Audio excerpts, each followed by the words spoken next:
sababun min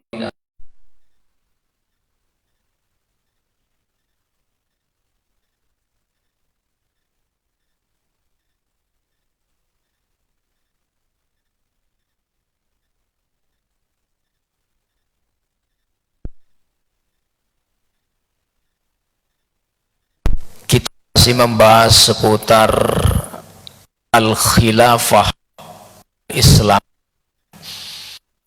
yaitu rentetan perjalanan kepemimpinan di dalam perjalanan umat Islam ini ba'da wafatir Rasuli sallallahu alaihi wasallam, setelah wafatnya baginda Rasulullah Muhammad sallallahu alaihi wasallam.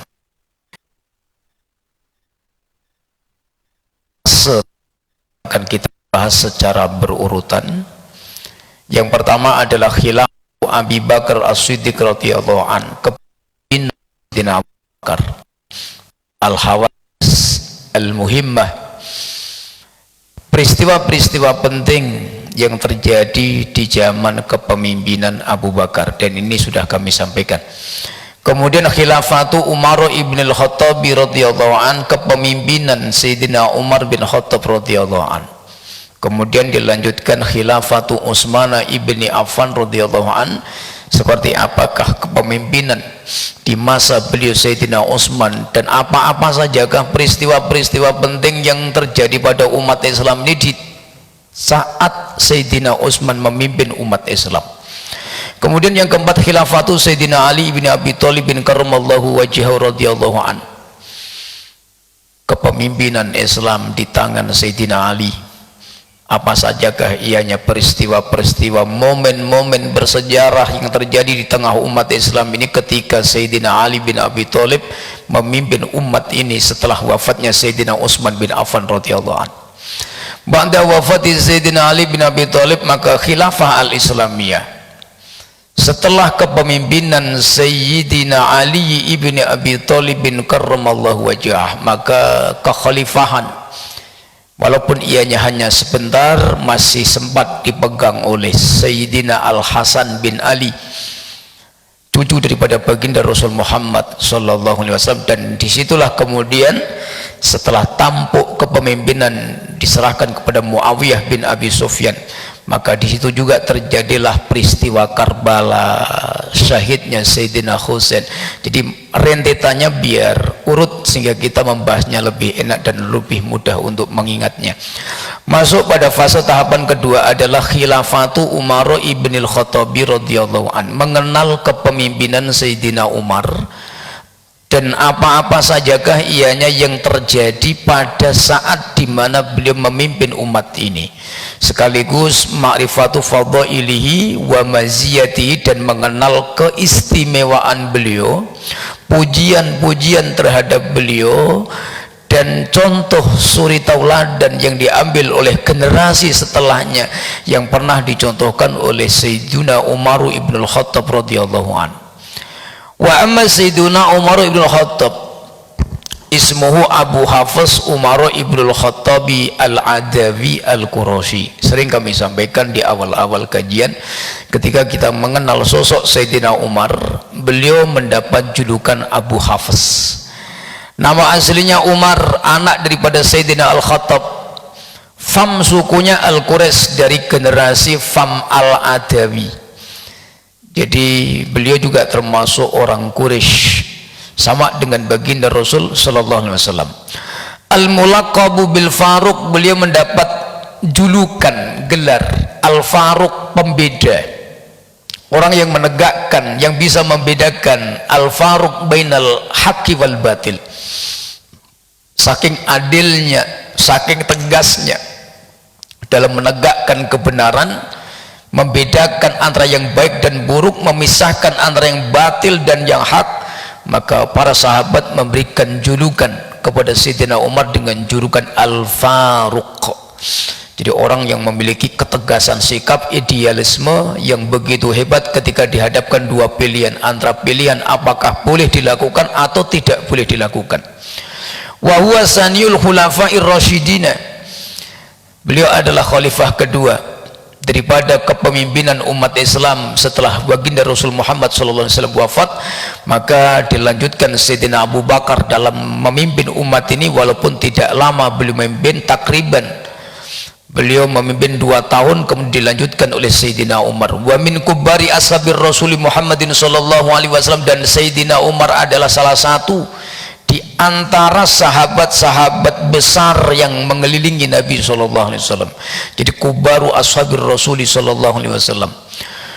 Beliau juga wa ahadu ashhuril ashkhasi wal qadati fit tarikhil islami,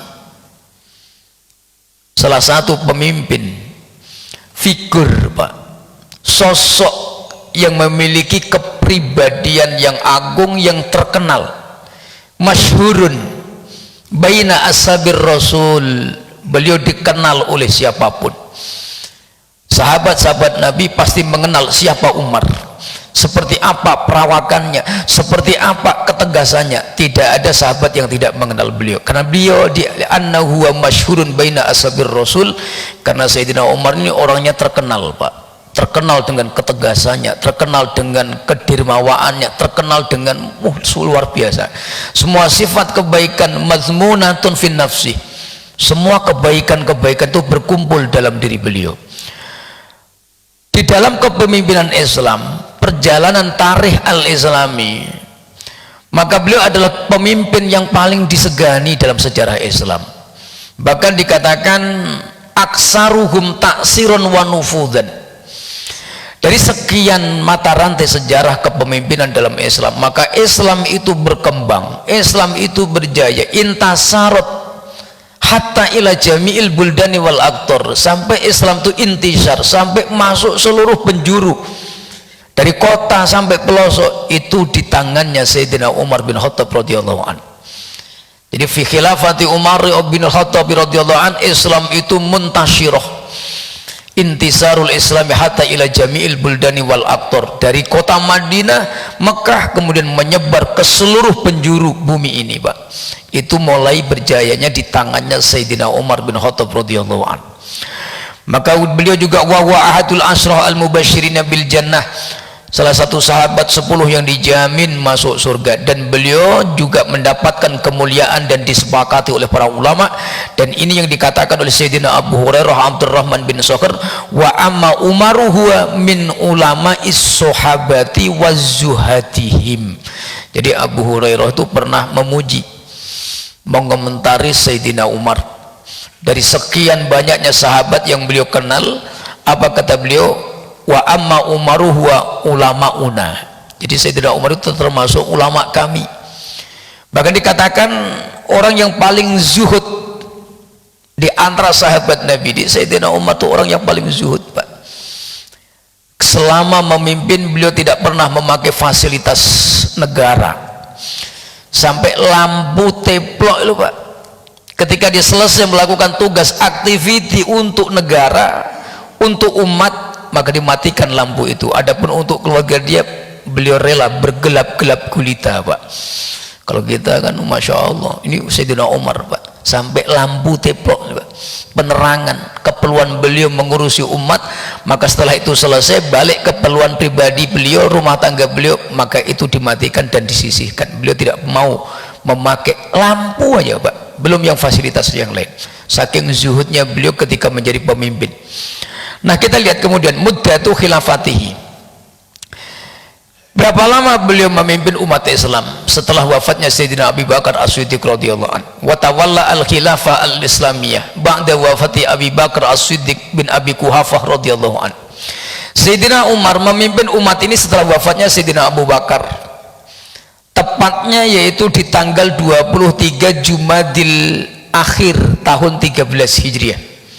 Jadi tepatnya beliau dibeat, diangkat menjadi khalifah, memimpin secara resmi umat Islam pada waktu itu tanggal 13 Jumadil Akhir tahunnya 13 Hijriah. Jadi 23 Jumadil Akhir tahunnya 13 Hijriah.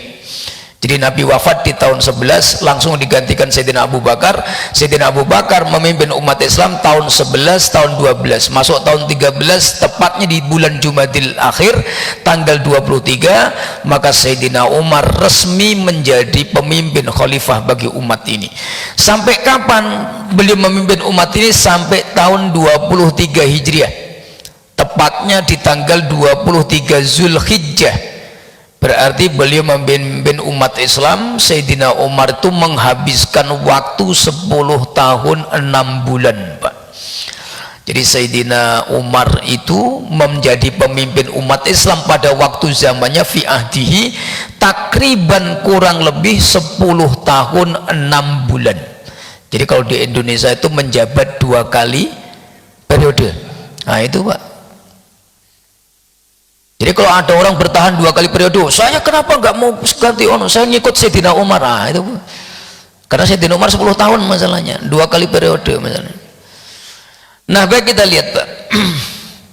Yang ketiga, hayatuhu inda khilafati Abi Bakar. Sayyidina Umar ketika Sayyidina Abu Bakar masih menjadi pemimpin, apa tugas beliau? Apa aktivitas beliau, sepak terjang beliau, dakwah beliau ketika kepemimpinan masih di tangan Sayyidina Abu Bakar? Watafaqal ulama kama qalahu al-Imam Az-Zuhri wa ghairuh. Wa kana Ibnul Khattabi qadiyan khabiran. Beliau ketika Sayyidina Abu Bakar menjadi khalifah, Sayyidina Umar itu menjadi hakim, Pak, menjadi qadi, orang yang ditugaskan dan diberikan amanat oleh khalifah untuk memutuskan perkara umat Islam. Kenapa Sayyidina Umar yang dipilih? Karena Sayyidina Umar ini tegas, kalau A yo A, kalau B ya B, Pak. Nggak bisa disogok, nggak bisa dirayu. Itu Sayyidina Umar. Ibaratnya nggak tertarik dengan dunia. Kalau A ya A, kalau B ya B, kalau boleh ya boleh, kalau enggak. Kalau dihukum ya dihukum, kalau tidak dihukum ya tidak dihukum. Maka beliau diangkat menjadi qadhi, menjadi hakim, menjadi penyelesai urusan umat pada waktu pemerintahan Khalifah Abi Bakar. Waqad istahara bi adlihi wa insafihin nas. Dan beliau terkenal dengan keadilannya, ketegasannya ketika menyelesaikan urusan manusia minal madzalimi, dari kedzaliman, sawaun kanu muslimina au ghairu muslimin au ghairu muslimin, baik itu urusan umat Islam, bahkan urusannya non muslim sekalipun. Kalau benar dikatakan benar, Pak. Kalau yang salah muslimnya dihukum muslimnya, Pak. Itu Sayyidina Umar. Orang Islam berurusan dengan non muslim, dengan Yahudi, yang salah yang muslimnya, yang dihukum oleh Sayyidina Umar yang muslimnya, Pak. Ketika masalah urusan hukum, itu Sayyidina Umar.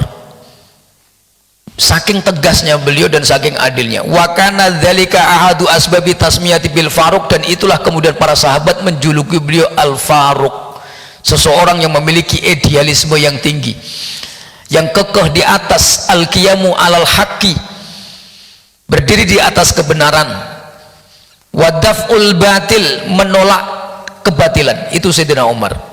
Litafriqihi bainal haqqi wal batil, karena beliau adalah orang yang sangat piawai di dalam memisahkan perkara yang hak dan perkara yang batil, Pak. Itu Sayyidina Umar.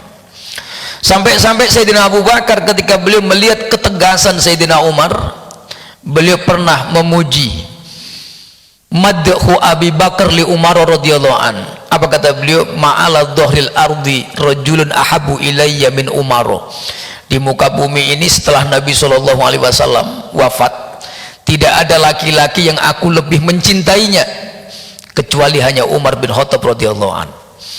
Setelah Nabi wafat, di muka bumi ini tidak ada laki-laki yang hadiahnya ada di hatiku, lebih aku cintai, lebih segalanya, yaitu Umar bin Khattab radhiyallahu an.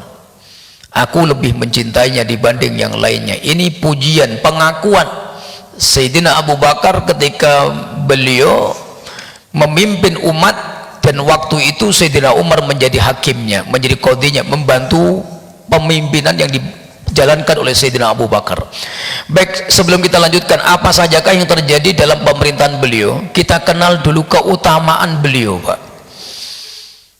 Pujian-pujian terhadap beliau, baik itu yang langsung madhuhu bin Nabi, madhuhun Nabi bi Umar bin Khattab, Nabi memuji beliau. sahabat mengagungkan beliau. Bismillahirrahmanirrahim.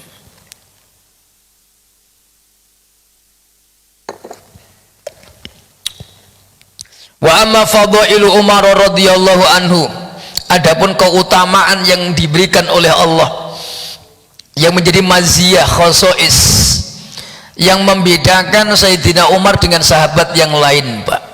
Apa yang diberikan oleh Allah yang menjadi anugerah bagi beliau? Yang pertama, bi anna Umar ibn al-Khattab radhiyallahu an.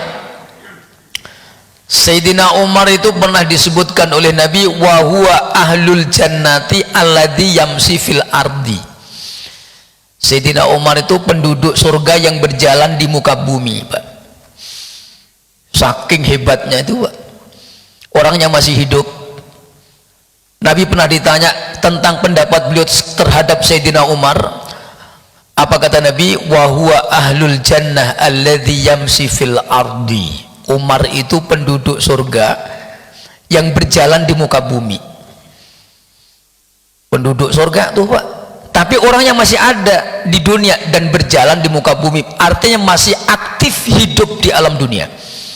Orangnya masih ada, tapi Nabi sebutkan wa huwa ahlul jannah alladzi yamsi fil ard. Ini Masya Allah, Pak. Al-Imam Al-Bukhari dan Imam Muslim hadis 3242 dan hadis 2395. Sa'id bin Musayyib itu pernah mendengar langsung cerita itu dari Sayyidina Abu Hurairah, Pak, atau Abdurrahman bin Sakhir radhiyallahu an.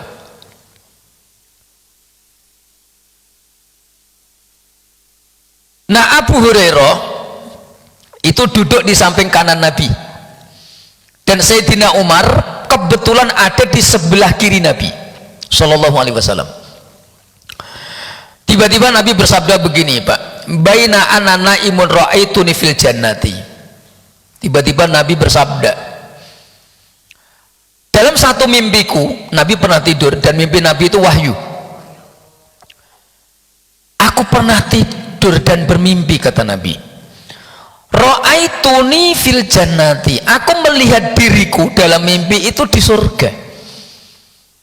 Jadi aku mimpi itu, kata Nabi, sabda beliau yang mulia sallallahu alaihi wasallam, aku melihat diriku sendiri itu ada di surga. Fa idza imra'atun tatawaddau ila janibi qasrin, tiba-tiba aku berjalan di surga itu menjumpai perempuan.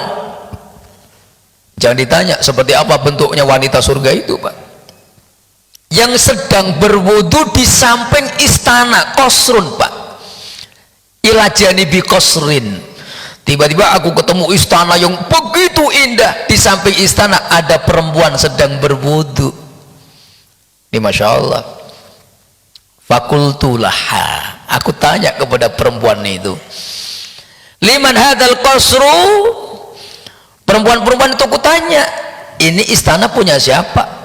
Faqalu li Umar ibn al-Khattab, mereka rame-rame menjawab, ya Rasulullah, ini istananya Umar. Nabi paham kalau itu istananya Umar, perempuan ini pasti miliknya Sayyidina Umar. Itu sudah pasti, Pak. Pamannya Pak Haji udah dapat kapling di surga, ditanya, itu istana siapa? Itu istananya Pak Haji Arsyad. Ih, gadang banak kecenya rawaknya gadang. Yang wudu banyak di situ, Pak. Kita datang ke istana itu, kita paham perempuan yang di istana itu pasti miliknya Pak Haji Arsyad, karena itu rumah Pak Haji Arsyad. Secara seperti itu, Pak, Nabi tahu, Pak. Maka setelah ditanya seperti itu, fadzakartu ghiratahu, aku ingat Umar ini orangnya sangat pencemburu, Pak. Itu Umar. Nabi tak mau melihat nanti kalau beliau masuk dekat sama perempuan itu, Sayyidina Umar cemburu.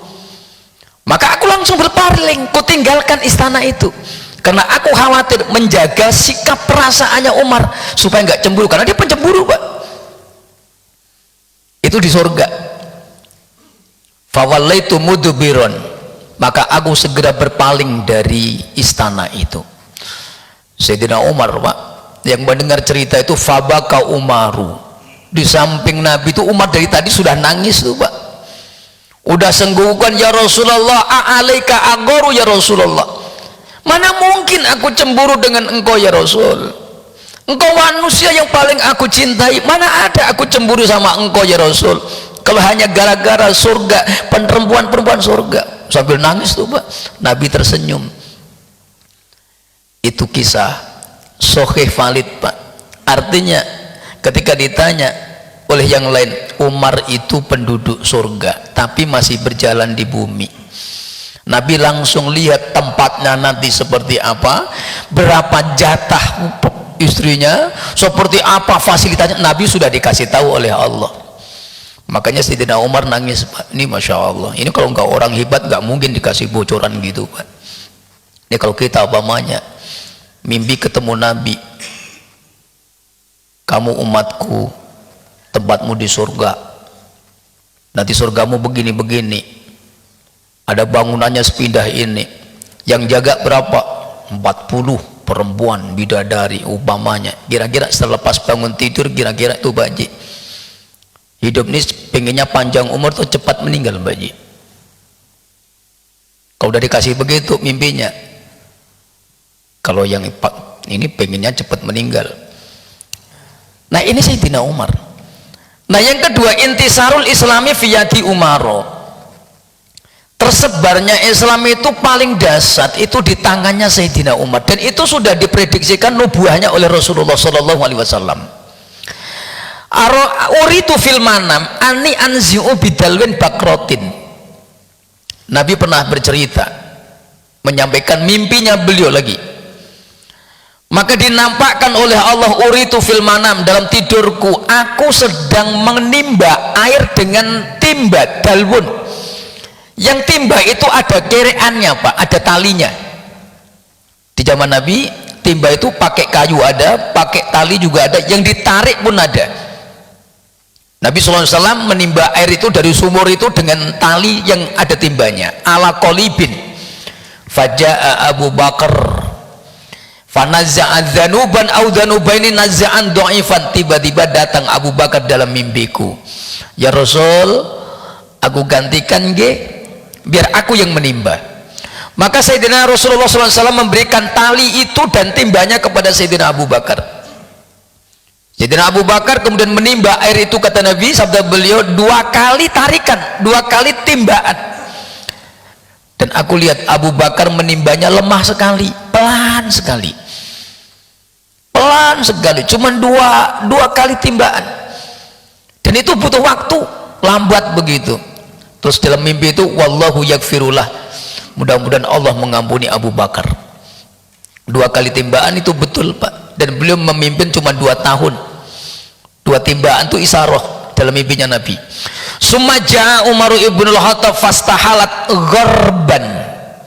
Datang berikutnya Umar, diminta timba itu dari tangannya Sayyidina Abu Bakar, dan air itu berlimpah saking banyaknya yang ditimba oleh Sayyidina Umar. Apa kata Nabi? Falam aro abu qariyan yakrifari yau hatta rawiyan nas wa darabu bi abonin. Dan aku tidak pernah melihat seorang pemimpin yang dengan kepemimpinannya itu umat Islam berjaya, umat Islam mendapatkan kemenangan, umat Islam mendapat kemuliaan. Dan itu sudah disampaikan oleh Nabi ketika Nabi masih hidup Pak. Dan itu betul, Sayyidina Abu Bakar ketika memimpin umat, beliau sibuk dengan orang-orang murtad yang sebagaimana kami sampaikan. Tapi ketika Sayyidina Umar langsung pus begitu Pak, Persia ditundukkan, Syam ditundukkan, Heraklius menyerahkan kepemimpinannya sebagian wilayahnya. Semua ini fi khilafati Umar bin Khattab radhiyallahu anhu. Sampai-sampai Abdullah bin Mas'ud, beliau mengakui iktiraf kepemimpinan Sayyidina Umar. Apa kata beliau? Mazilna a'izzatan mundu aslama Umar.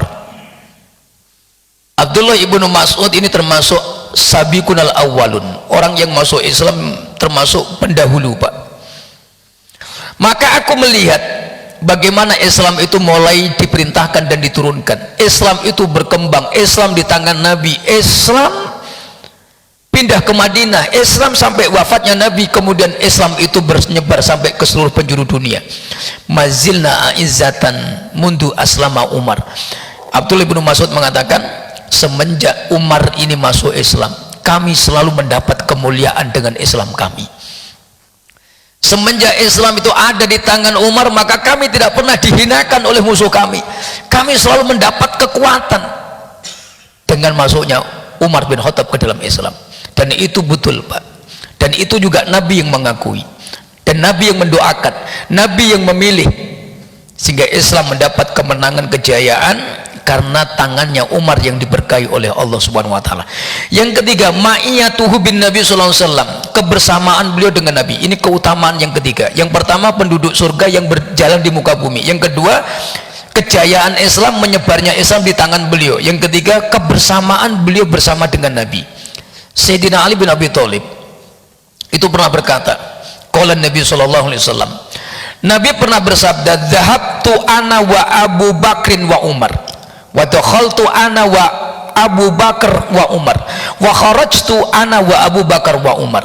Nabi itu sering melakukan aktiviti keluar Madinah, selalu dikamal dua orang, sebelah kanan Abu Bakar, sebelah kiri Sayyidina Umar. Nanti balik lagi ke Madinah, tetap dikawal dua orang, sebelah kanan Abu Bakar, sebelah kiri Sayyidina Umar. Itu terus begitu, Pak. Dua orang ini selalu mengelilingi, sampai dua orang ini wafat pun mereka mengawal Nabi. Maka mereka berada di biliknya Sayyidah Aisyah radhiyallahu anha. Abu Bakar juga dimakamkan di sisinya Nabi, Sayyidina Umar dimakamkan di sebelahnya Nabi. Artinya hidupnya juga bersama Nabi, masuk alam barzahnya pun mereka juga dikumpulkan bersama Nabi. Dua orang ini, dakhaltu ana wa Abu Bakar wa Umar, wa kharajtu ana Abu Bakar wa Umar. Dua orang, Abu Bakar dan Umar. Dan itu Masya Allah, sampai wafat pun jenazah yang mulia ini, jasad yang paling agung ini, Rasulullah, ada Sayyidina Abu Bakar, Sayyidina Umar, mereka pun dikumpulkan bertiga dalam satu tempat, fi makanin wahid, Pak.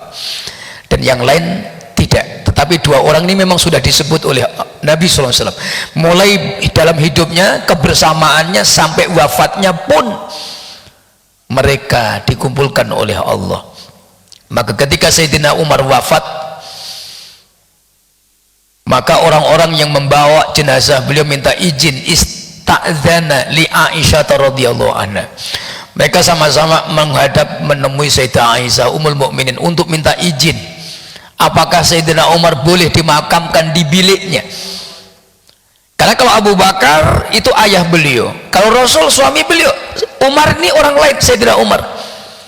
Fasta'dzana, maka orang-orang fasta'dzanu minta izin.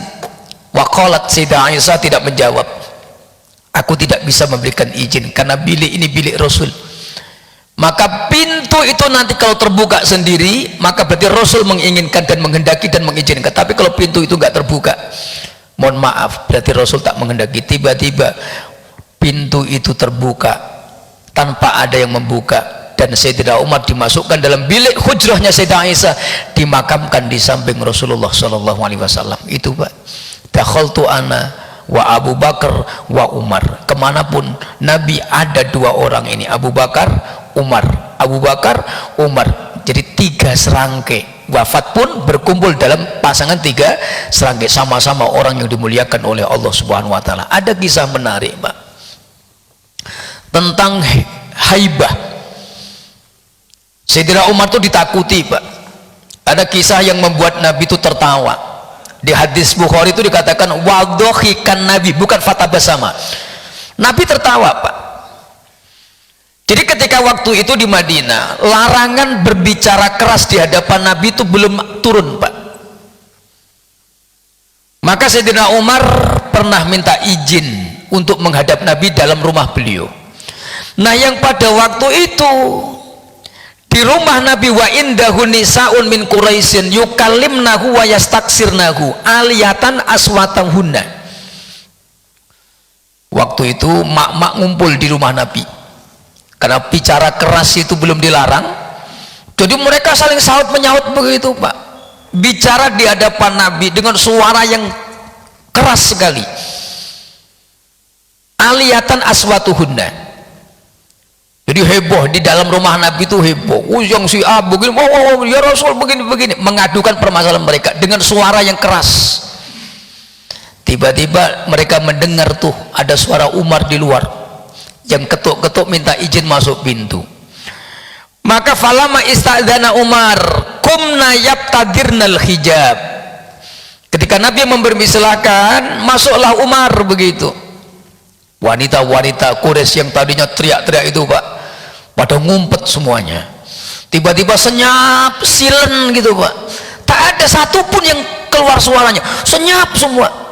Pada mepet ke dinding lah, ada yang ngumpet di macam semuanya seperti itu. Nabi tertawa Pak, nengok perempuan-perempuan itu. Kenapa bisa terjadi begini? Lu pada waktu gua ngomong kalian teriak-teriak, ini ada Umar mau masuk kalian senyap, silen Pak. Ya silen, nada dering Pak. Nada dering pun tak ada, silent Pak. Senyap, nggak ada suara sama. Kalau bisa napas tuh ditahan Pak. Itu biasalah mak-mak kan begitu Pak. Karena Nabi itu profilnya orangnya humanis, nggak memperdulikan karakter orang yang di hadapannya Pak. Mau teriak-teriak, mau ini, terserahlah begitu. Itu Nabi. Maka perempuan-perempuan pada waktu itu merasa tidak sungkan gitu. Karena Nabi orangnya memang profilnya humanis. Beda dengan Umar. Maka ketika Umar sudah melangkah masuk, senyap dia Pak, silent semuanya. Bahkan nada getar aja nggak ada Pak, nada getar. Jadi senyap begitu. Fadhohikan Nabi SAW, Nabi tertawa Pak. Umar yang melihat Nabi tertawa menanya, adhakallahu sinnaka ya Rasulullah, kenapa engkau tertawa ya Rasul? Apa jawab beliau? Ajibtu min haula illati kunna indi. Aku kagum dengan wanita-wanita di depanku ini. Tadi mereka heboh, rame Umar, yang teriak-teriaklah kalau ngomonglah ini. Tiba-tiba falamma sami'na sautaka, ketika mereka mendengar suaramu didengar oleh mereka, ibtadarnal hijab, mereka pada diem semua tuh Pak. Cuman yang angkernya lagi, seperti itu wanita di zaman itu takut, tapi istrinya juga masih berani ngomelin juga. Itu uniknya perempuan Pak. Sayyidina Umar, kalau perempuan Quraisy yang lain dengar suaranya itu bergetar Pak, sampai dikatakan ibtadarnal hijab, diem Pak. Tapi di rumah ada seorang kana rajulun min ashabih datang ya'ti ilaih, mengadukan liyaskua, untuk mengadukan masalahnya. Fasami'a, maka dia dengar dari luar rumah, min kharijil baitihi, dari luarnya rumah. Ternyata Sayyidina Umar pun diceramai oleh istrinya Pak. Cobalah Pak, itulah perempuan uniknya, ditakuti oleh perempuan lain, tapi perempuan yang dalam rumah itu sempat juga menceramai suaminya. Itu luar biasanya perempuan tuh begitu. Jadi kalau Umar aja diceramain, kalau bapak-bapak diceramain istri, dengarkan aja lah Pak, tak usah kita lawan. Memang perempuan tuh seperti itu. Tapi bukan ibu-ibu sini lah. Kalau ibu-ibu sini sepertinya enggak Pak, enggak ada bedanya kayaknya namanya. Atau mungkin lebih parah kali ya. Enggak, ini bercanda aja ibu-ibu. Jadi ini kisah yang begitu luar biasa. Fa anta ya Rasulullah kuntu aku ayyahabna, dan engkau ya Rasulullah lebih berhak untuk mendapatkan haibah yang disegani, bukan saya. Ketika Nabi melihat ajibtu, aku kagum kepada engkau, Sayyidina Umar nangis. Ya Rasul, yang layak disegani engkau bukan aku, yang ditakuti engkau bukan aku. Tak apalah Umar, memang itulah kenyataannya, kamu dimuliakan oleh Allah dengan itu. Nah itu Pak, ini beberapa keutamaan beliau, dan masih banyak lagi. Al-Imam Al-Bukhari dalam kitab Jami' Sahih Al-Bukhari membuat satu bab tentang keutamaan Sayyidina Umar dengan hadis-hadis yang sahihnya. Baik demikian Bapak Ibu yang mulia, masih ada waktu beberapa menit, mungkin ada yang bertanyaan, silakan sebelum kita sholat sunnah isyraq.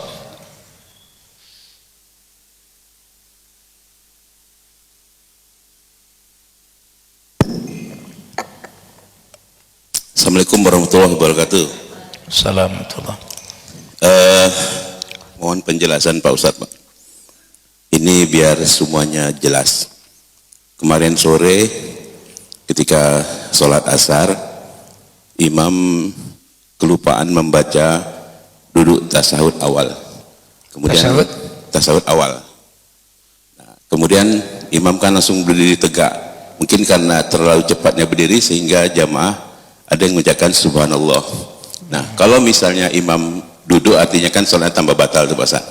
Nah kemudian banyak juga yang bertanya apakah hukumnya wajib atau bagaimana ketika sudah itu harus sujud sahwi, dan itu juga tidak dilaksanakan. Mohon penjelasannya Pak Ustaz. Terima kasih. Assalamualaikum warahmatullahi wabarakatuh. Wa ammal qaidatul muhimmah fi sholatil jamaah, kaidah yang paling penting dalam sholat berjamaah itu memakai apa yang telah disampaikan oleh Nabi, ju'ilal imamu liyutamma bihi, dijadikannya imam itu untuk diikuti setiap gerakannya. Jadi sholat berjamaah dikatakan berjamaah itu ketika kapan? Wujudul iktida, wujubul iktimam, wujubul ittiba. Iktidaul makmum, mengikutnya makmum kepada gerakan imam, maka itu sholat berjamaah. Nah ketika seseorang menyelisihi gerakan imam, maka ada beberapa keadaan. Makanya standar pertama yang paling baku ketika sholat berjamaah, apapun kondisi imam, maka hendaknya makmum tetap memegang gerakan imam. Ini yang pertama. Yang kedua, dalam sholat ada hukum, ada arkanus sholah, ada ab'adus sholah, ada hayatus sholah. Yang tiga ini konsekuensi hukumnya berbeda. Idza tarokal arkana atau al-musolli, orang yang sholat meninggalkan rukun, fa'alaihi bil i'adah, fa'alaihi bisujudi sahwi, mengulang yang ketinggalan dan sujud sahwi. Ketika al-musolli meninggalkan tarkul ab'ad, maka yang dianjurkan adalah fa'alaihi bisujudi sahwi, karena ab'ad itu sunnah muakkad. Dalam madhab syafi'i hanya dua, tasyahud awal sama membaca doa kunut. Itu kalau tertinggal fa'alaihi bisujudi sahwi, wala i'adatalah, dan tidak dituntut untuk mengulang. Jadi kalau ada orang yang kelupaan tidak melakukan tasyahud awal, maka sholatnya sah, tapi nanti ditajbir qabla salam, sebelum salam kita sujud sahwi. Nah itu cukup dan dikatakan sah sholatnya. Idza kanal imam, bahkan ketika seseorang sholat, imam atau makmum meninggalkan ab'ad, sudah berdiri pada posisi rukun, terus summa ya'udu ilal ab'ad, dia kembali kepada yang sunnah, maka batulat sholatuhu, sholatnya batal. Indah syafi'iyah, orang yang sudah posisinya pada rukun kembali ke sunnah itu membatalkan sholat. Tapi kalau dia dari sunnah kembali ke rukun itu boleh, karena rukun itu nggak boleh ditinggalkan. Al-qiyam, berdiri itu rukun. Jadi kalau sudah berdiri sempurna terus duduk lagi itu malah tidak boleh. Yang betul bagaimana? Lanjutkan, karena yang tertinggal itu sunnah ab'ad. Nanti sebelum salam ditajbir, ditutup saddul kholalnya dengan melakukan sujud sahwi. Nah hukum sujud sahwi sendiri ulama berbeda pendapat, apakah dia wajib, apakah dia sunnah yang ditekankan. Nah ini juga satu bab yang berbeda. Jadi kalau ada insiden seperti itu, maka kita mengingatkan imam, boleh dengan tasbih subhanallah. Tapi kalau imam diingatkan 3 kali tidak juga memban, karena imam sudah berdiri, maka kita berdiri Pak, karena ju'ilal imamu liyutamma bih. Nah bagaimana orang yang terlanjur duduk menyelisih imam, fa'alaihi bil mufaraqati biniyatil iftiraq, maka dia wajib berniat mufaraqah munfaridan, supaya tetap sholatnya sah, karena dia sudah menyelisih gerakan imam. Kalau dia tidak berniat mufaraqah, sedangkan imam berdiri dan asyik dengan tasyahudnya, maka berarti sholatnya ghairul iktida, tidak mengikuti imam, sedangkan niatnya sholatnya berjamaah. Man nawa bi sholatil jamaati wa innahu lam yaktati bi fi'lil imam, orang yang sholat berjamaah niatnya jamaah tapi gerakannya tidak ikut imam, maka sholatnya batal Pak. Demikian Pak Haji. kurang lebihnya. Lebih detailnya biar Ustadz Doifi aja, beliau yang ngaji fikih macam Pak Haji. Saya ngaji sirah, saya ditanya Umar bin Khattab itu gimana sifatnya, saya jelasin ini Pak. Nah kalau fikih ini kan tupoksinya beda-beda, nanti borong Pak. Jadi kurang lebih begitulah Pak Haji. Jadi prinsipnya adalah apapun yang terjadi insiden dalam sholat tetap yang dipegang imam. Jadi imam itu jangan diselisih apapun yang terjadi, karena imam itu ketika dijadikan imam seyogyanya dia pasti punya kafaah. Kalau saya salah di sini nanti saya pasti akan melakukan ini, kalau saya lepas di sini nanti saya akan melakukan begini, karena imam itu sudah ibarat sopir Pak, itu udah punya SIM.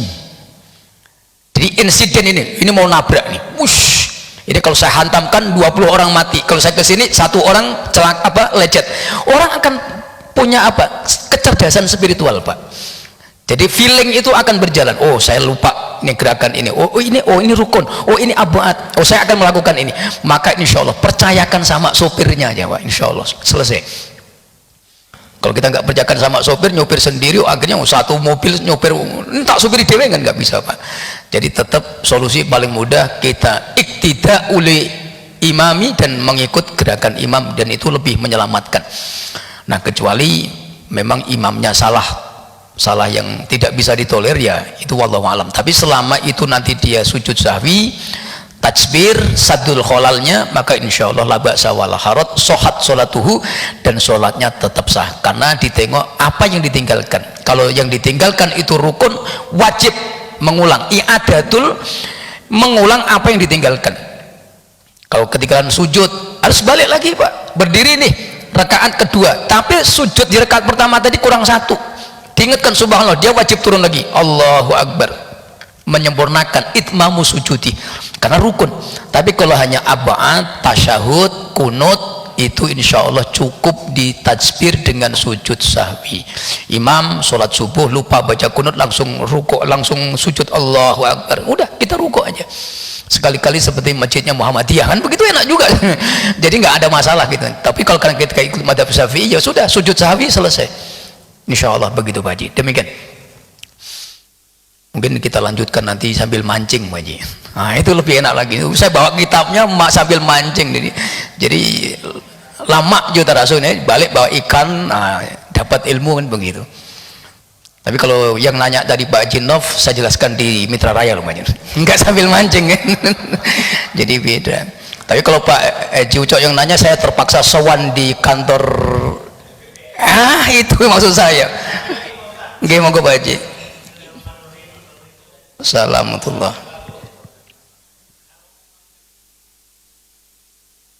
Tak masalah, ya? nggak masalah. Mukhalafatul imam, menyelisih gerakan imam dalam perkara sunnah boleh Pak Haji. Tapi kalau dalam perkara rukun yang muttafaq nggak boleh. Tapi kalau perkara sunnah yang mukhtalaf itu boleh. Kunut itu kan mukhtalaf Pak, sunnah tapi mukhtalaf. Karena Pak ulama tidak semuanya sepakat kesunahannya. Jadi kalau ada orang menyelisihi imam dalam perkara sunnah yang diperselisihkan, itu hukumnya tidak batal. Makanya kita banyak juga saudara kita yang ketika imam kunut mereka diam, tak masalah.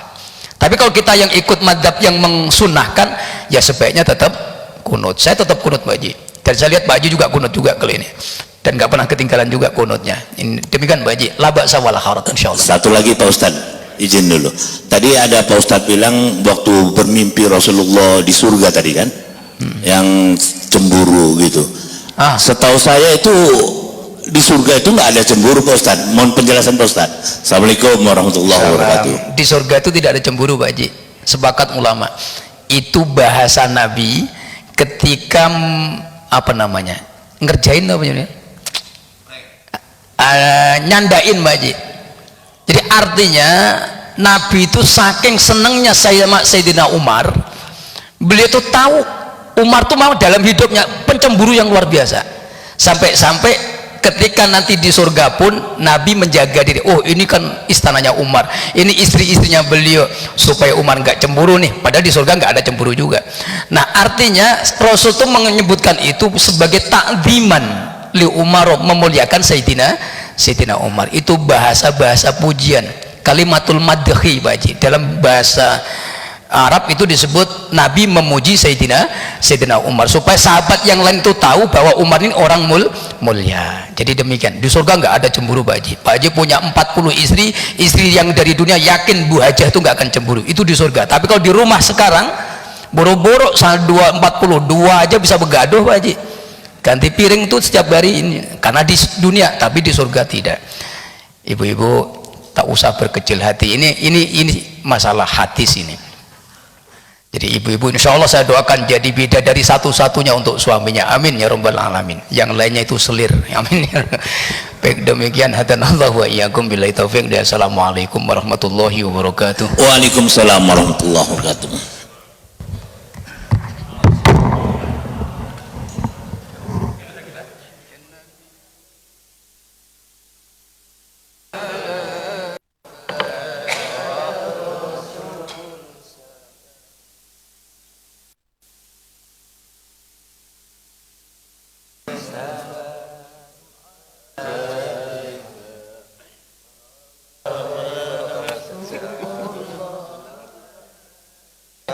Sehat ya?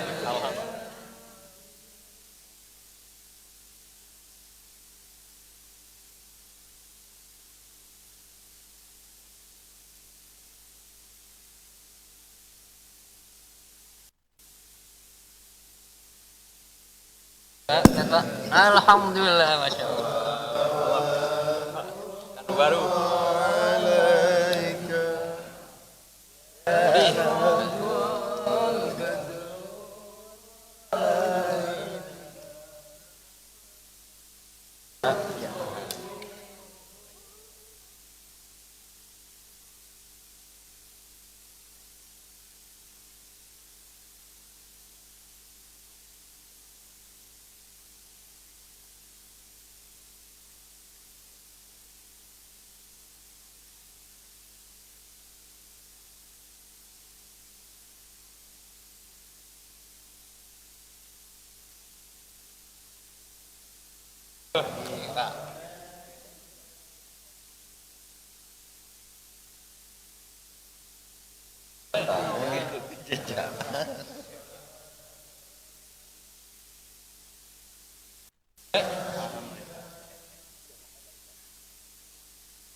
Salam dulu Wak Ucok lah.